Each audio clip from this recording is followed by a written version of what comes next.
Au nom du Père et du Fils et du Saint-Esprit. Amen. Viens, Esprit du Seigneur, viens, nous t'attendons. Alléluia, mets la joie dans nos cœurs.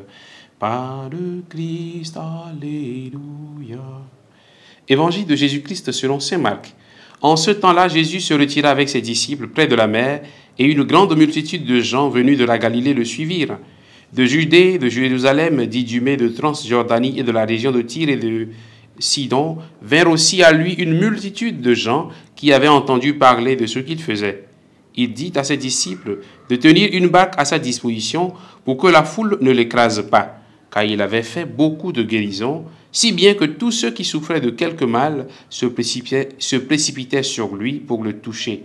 Et lorsque les esprits impurs le voyaient, ils se jetaient à ses pieds et criaient « Toi, tu es le Fils de Dieu ». Mais il leur défendait vivement de le faire connaître. Acclamons la parole de Dieu. Louange à toi, Seigneur Jésus. Bien-aimés de Dieu, frères et sœurs en Christ, nous sommes aujourd'hui le jeudi 23 janvier. Jésus se retira avec ses disciples près de la mer, mais une grande foule de gens viennent de partout pour le chercher. Ces gens ont entendu parler de Jésus. Ils ont entendu les témoignages de nombreuses personnes guéries ou de ceux qui ont vu les guérisons s'accomplir. Les foules viennent nombreuses, au point que Jésus prend des dispositions pour ne pas se faire écraser par tout ce grand monde. Ces gens qui venaient vers Jésus ne venaient pas vers leur sauveur, mais juste vers un homme exceptionnel qui a de superbes pouvoirs de guérison. Nous pouvons comprendre pourquoi Jésus interdisait aux esprits impurs qui sortaient de ces personnes de le révéler comme le Fils de Dieu. Il ne veut pas que la foule se retrouve dans la confusion à son sujet. Il ne veut pas que la foule commence à le crier comme leur roi, etc.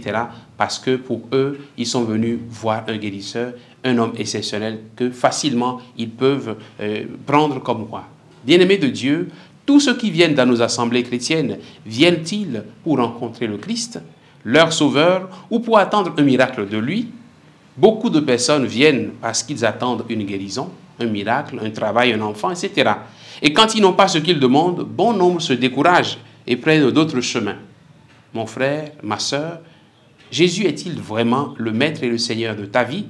Ou bien est-il pour toi un guérisseur vers qui tu viens juste quand tu as besoin de guérison? Quelles sont tes motivations pour venir vers le Seigneur Jésus? Fais-tu partie de toutes ces personnes qui deviennent très ferventes quand elles ont une demande à faire à Dieu? Ou bien tu fais partie des gens qui font une expérience avec le Seigneur et se laissent conduire par lui? Demandons au Seigneur la grâce de venir à lui et de le connaître vraiment.